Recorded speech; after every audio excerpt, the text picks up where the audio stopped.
Mga kababayan, magandang umaga, magandang tanghali, magandang gabi po sa inyong lahat.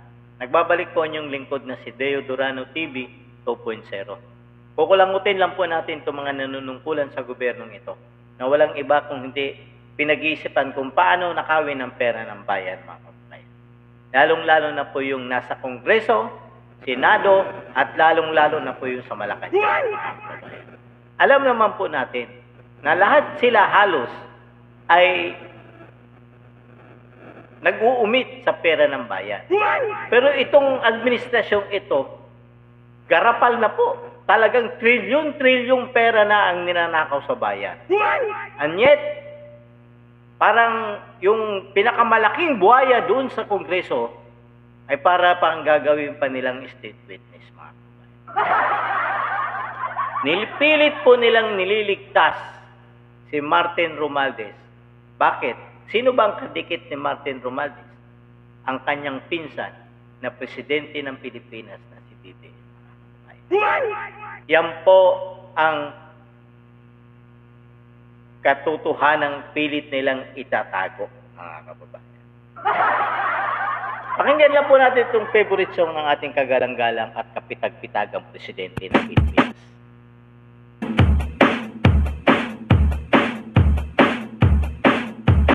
Dancing with the beat with DJ Glenn on the mix. Marcos bangag, Marcos bangag, Marcos bangag, bangag, Marcos bangag, Marcos bangag, bangag, Marcos bangag. Ito po ang favorite song ng ating presidente ng Pilipinas, mga kababayan. Marcos bangag, bangag. Yan po ang kanyang favorite song. Yan, mga kababayan.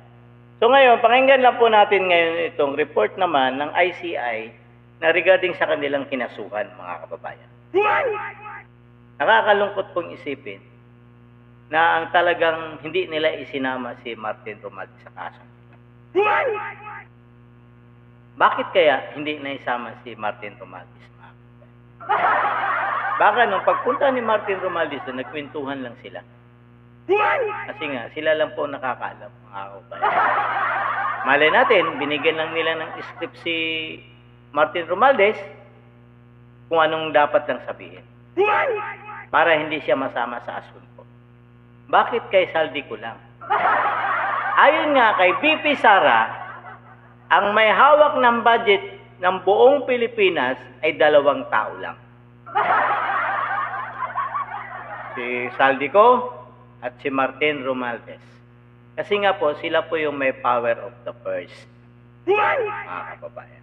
Once na nilagdaan po ng presidente ang GAA, pagbalik po sa Kongreso, sila na po ang nagdidesisyon kung sino at hindi makukuha ng pondo doon sa Kongreso. Yun po ang katotohanan. At bakit hindi naisama si Martin Romualdez sa asunto? Okay. Pakinggan lang po natin ang kagalang-galang na nag-imbestiga sa ICI. Nakapaniwala po ba kanilang investigasyon, mga kababayan, o niluloko lang ang taong bayan? Magandang umaga sa inyong lahat. Today, October 29, 2025, we are already 44 days old. We will be submitting our interim report and recommendation to the Office of the Ombudsman on the alleged involvement of several incumbent and former members of the House of Representatives and the Senate in obtaining bribes or unwarranted monetary benefits from flood control project contractors. We recommended the filing of criminal and administrative charges against the following persons. 1. Former Undersecretary Roberto Bernardo. Number 2, Senator Joel Jose Villanueva. Number 3, Senator Jose Jinggoy Estrada Ejercito Jr. Number 4, former Congressman Elizalde Saldico. Number 5, COA Commissioner Mario Lipana. Yan lang mga kababayan at isa pang congressman ng babae ko ang kinasuhan nila ng plunder doon sa ombudsman. Ang katakataka lang nito mga kababayan, kulang po ang kanilang investigasyon Bakit nagsampa agad sila ng kaso sa ombudsman? Minamadali ba nila dahil ang lakas ng pressure ng tao na mahiya naman kayo? Pasweldo kayo ng tao, ICI, and yet, bakit kulang ang inyong investigasyon? Paano na yung testimonya ni Diskaya na bandang huli hindi na nakikipag-cooperate sa inyo? Bakit? Kasi pilit nyo pong isinasalba si Martin Romualdez. Paano na yung testimonya ng isang Sargento Orly Gutesa na di umano'y tagahakot ng basura na punong-puno ng kwarta ang mali-malitang dinideliver galing sa bahay ni Saldico papunta sa bahay ni Martin Romualdez? Paano na yun, mga kagalang-galang na ICI investigator? Independent kuno kayo, pero para bang nakikinig kayo kung ano ang gustong sabihin ni Martin Romualdez sa inyo, mga kababayan? Bakit kulang? Sa tingin mo kaya kayang gawin ni Saldico na mag-insert ng walang basbas ng kanyang speaker? At ayon mismo kay Tubi Tiangco, mayroong small committee yan. Bakit hindi tumulutang yung 4 na tao na nandoon sa small committee? Sino po ba ang nandoon sa small committee? Ayon mismo kay Tubi Tiangco, mga kababayan, napakarami pong kulang nito. Huwag po tayong paluko dito, mga kababayan. Pilit lang po nilang isinasalba dito si Romualdez, mga kababayan. Kulang ho May testimonya ang Diskaya na di umano nag-aabot ng pera doon kay Romualdez. Bakit hindi ninyo ipinatawag yung tao na yon na bagman or di kay tagatanggap ng pera para kay Romualdez doon galing kay Diskaya at si Orly Gutesa na taga-deliver ng pera doon galing sa bahay ni Saldico papunta sa bahay naman ni Romualdez at papunta sa Malacanang. Doon malapit sa Malacanang pala. Paano ngayon natin yun malilinawan yung mga sinasabi ng mga taong ito kung nagdidesisyon kayo dyan na hindi naman kumpleto pa? Mga kababayan. Ano bang minamadali ninyo? Kayo-kayo lang ang nakakaalam kung ano man ang pinag-uusapan ninyo dyan. Paano kami maniniwala sa inyo, Mr. ICI investigator ko no? Diba po? Niluluko nyo po taong pera, hindi nyo po pera ang ninakaw dyan, mga kababayan. Ang ninakaw na trilyon-trilyon pera. Hindi nyo po pera yan. Pera ng taong bayan yan. Gumawa naman kayo ng tama, matatanda na kayo dyan, nasa ICI. Malapit na rin ang isang paa ninyo sa hukay. Magdesisyon naman kayo ng tama. Para naman sa maiwan ng ating mga dito sa bayang ito, may mapapala naman sa ginagawa niyong investigasyon dahil pasahod po kayo ng tao. Hindi naman po si BBM ang nagpapasahod sa inyo. Pera pa rin ang taong bayan yan. And yet, ang gagawin niyo, kulang-kulang na investigasyon. Ititigil na ninyo yan. At ang Blue Ribbon pa, napakatagal pa ng hearing. Sa November 14 pa, hindi pa sigurado kung matutuloy o hindi. Nakakalungkot pong panluloko ito. Malinaw na po na panluloko ito, mga kababayan. Hindi nga namin alam kung anong pinagsasabi ni Martin Romualdez dyan sa inyo. Kasi bakit ayaw nyong i-live, pilit nyong isinisikreto. Matapos mag-testify ni Romualdez, ititigil na ninyo? Ano yun? Para stop na? Hindi na may involve yung kinreate ba kayo ni BBM para proteksyonan siya? Proteksyonan si Martin Romualdez, mga investigator ng ICI. Kaya siguro nag-resign si Magalong dyan kasi ayaw niya kay Magalong mayroon siyang ugat na tinamaan dyan. Di ba po, mga kababayan? Kaya nga malabo itong investigasyon na ito.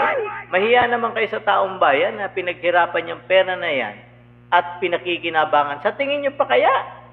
Ay may balita pa yata ngayon na parang gusto pa yata nagdedeklara si Romualdez na humihingi ng medical para umalis sa bansa. Para ayusin ang pera niya doon na nakatago sa ibang bansa. Once na maupo si BP Sara, para hindi na magalaw yung pera na yun.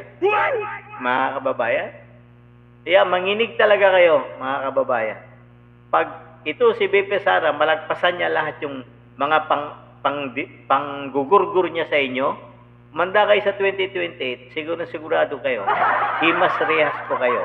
Ayun lang, Martin Romualdez, BBM, Remulla, John Vic, Torre, lahat kayo na mga salot sa bayang ito. Kaya ngayon, gigil na gigil, Trillanes, yan, mga Claire Castro, kaya kayo gigil na gigil kay BP Sara kasi takot na takot kayo. Kaya pinipilit nyo talaga siyang gurgurin. Yun po, kaya nga iniiwas nyo na lang ngayon eh. Ano ba talaga ang totoong nangyayari dyan? Hindi tapos, kulang eh. Wala akong maniniwala sa ICI, sa investigasyon ninyo na hanggang kay Saldico lang. Ano kayang palusutan ni Saldico si Romualdez? Mga kababayan? Sa tingin ba ninyo kayang palusutan ni Saldico mag-insert ng pera si Romualdez? At papayag kaya si Romualdez na naiisahan siya ni Saldico? Ayon mismo sa kwento ni BP Sara, nagagalit itong si Romualdez dahil ayaw maglabas ng pondo sa panahon ng kampanya. Nagagalit si Romualdez sa mag-asawang BBM kasi hindi na sila naglalabas ng pondo. Kasi nga po, si Romualdez ang campaign manager noon, panahon na yun, mga kababayan. Ayun sabi ni BP Sara, o lahat ng magbibigay sa akin, kunin mo na lahat. Doon malalaman kung gaano katakaw sa kwarta si Martin Romualdez, mga kababayan. Doon nyo po malalaman kung gaano siya katakaw ng pera ng bayan, mga kababayan. Diba po? Maliwanag naman po ang sabi ni BP Sara sa kanya. Lahat na nang bibigay ng pondo, kunin mo lahat dahil mukha yatang pera. Yun.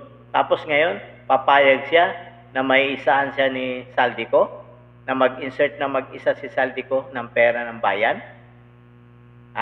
Papunta sa construction niya, mga kababayan.